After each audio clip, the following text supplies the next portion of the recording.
दोस्तों, पिछली कक्षा में हमने भक्ति काल के महान निर्गुण संत कवि कबीरदास जी के बारे में देखा था और उनके एक दोहा भी हमने देखा। आज हम देखेंगे गोस्वामी तुलसीदास जी के बारे में। सगुण भक्ति के अनोखी वाणी गोस्वामी तुलसीदास। हिंदी में एक कहावत है, सार सार तुलसी सार सार सूर कही, तुलसी कही अनूठी, बची खुची सब कबीरा कही, बाकी सब झूठी। उसी प्रकार सूर सूर तुलसी ससी, उड़गन केशवदास।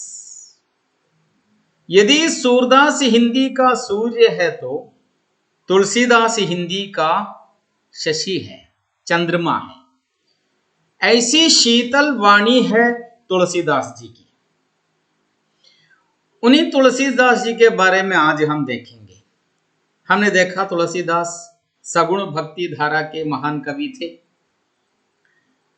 और उनके आराध्य मर्यादा पुरुषोत्तम अयोध्यापति दशरथ नंदन राजा रघुपति राम ही है। परब्रह्म ने एक बार मनुष्य का अवतार लिया है भगवान श्री रामचंद्र के रूप में। और भ्रम नहीं होना चाहिए कि तुलसी का राम और कबीर का राम दोनों अलग है। और तुलसीदास जी के बारे में देखें तो जिस प्रकार हमने कबीर के बारे में कहा, तुलसीदास जी के जन्म के बारे में भी प्रमाणों का नितांत अभाव है। कुछ अंतःसाक्ष्य है, कुछ बहिर्साक्ष्य है।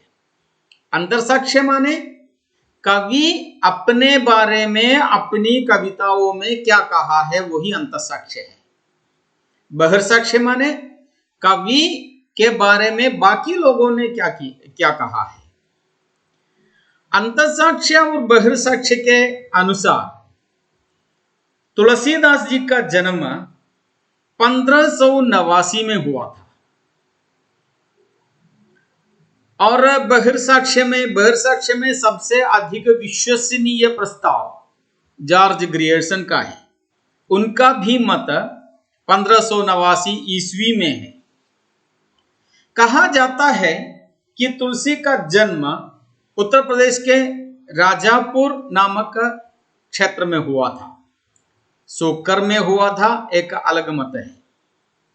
उनके पिता का नाम आत्माराम दुबे, माता का नाम हुलसी था। और तुलसी के जन्म के बारे में एक विचित्र कहानी है।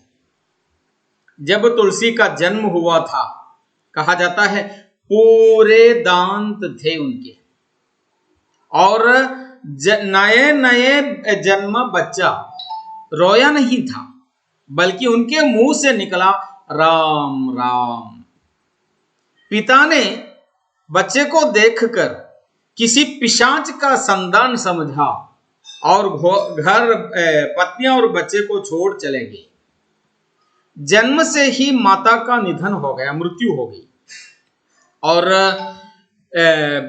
बचपन में इन अर्ली चाइल्डहुड तुलसी का पालन पोषण घर की नौकरानी एक वृद्धा ने किया था। और बाद में उनका पालन पोषण बाबा नरहरिदास ने किया था। बाबा नरहरिदास से राम की कहानी, रामायण कहानी उन्होंने सुनी और इस पर आकृष्ट हुआ। धीरे धीरे बाबा नरहरिदास के प्रिय बने तुलसीदास। और दूर दूर देशों में बाबा नरहरिदास के निर्देश के अनुसार रामायण कथा का प्रवचन के लिए जाया करते थे। और बचपन में भीख मांग कर बच्चे का निर्वाह हुआ करता था। तुलसी कुछ नहीं कहता था, बल्कि घर घर जाकर राम राम कहकर भीख मांगा करता था। इसलिए उनका नाम रामबोला पड़ा। बचपन में इनका नाम रामबोला था और दूर दूर देशों में रामायण कहानी सुनाने के लिए जाया करता था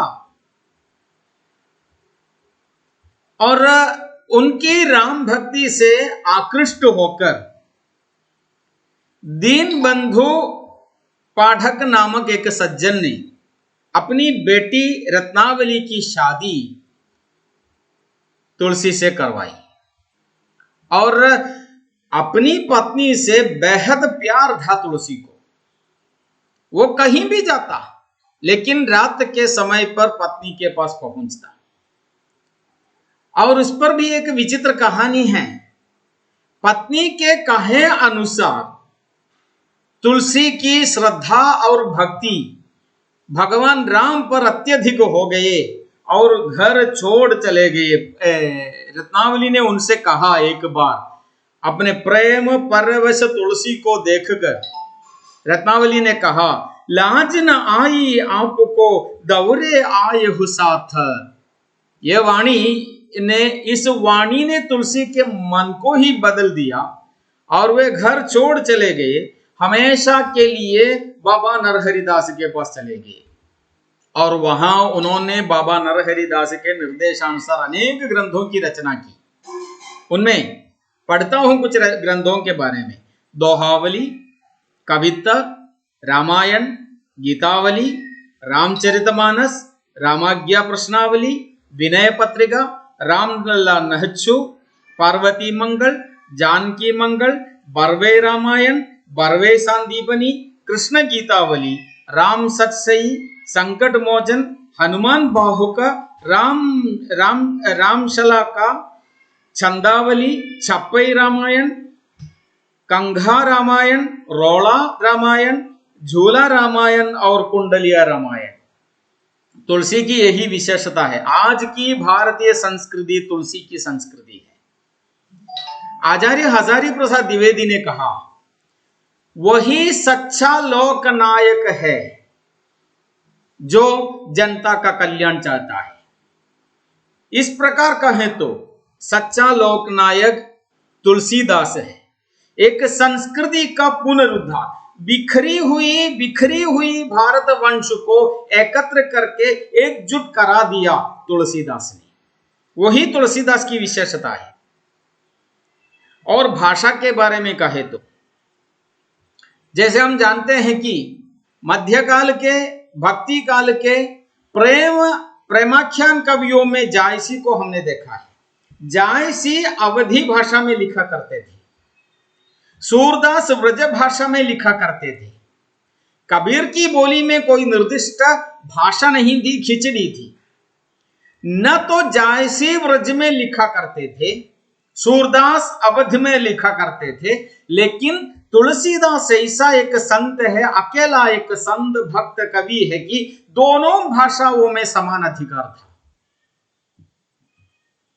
और तत्कालीन समाज में किस प्रकार तुलसी ने समाज को एकजुट कर दिया। देखिए, अपने रामायण में भगवान शंकर को राम का भक्त माना और श्री राम को शंकर का भक्त माना।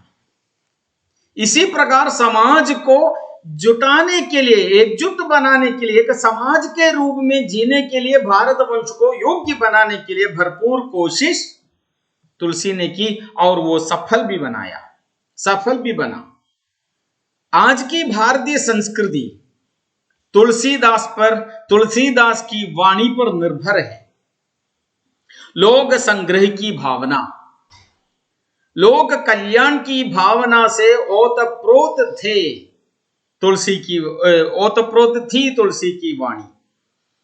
और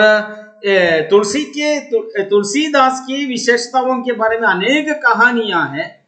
उन कहानियों के बारे में बाद में हम देखेंगे। अब इतना ही। कल हम तुलसीदास जी के एक दोहा देखेंगे। तब तक नमस्कार।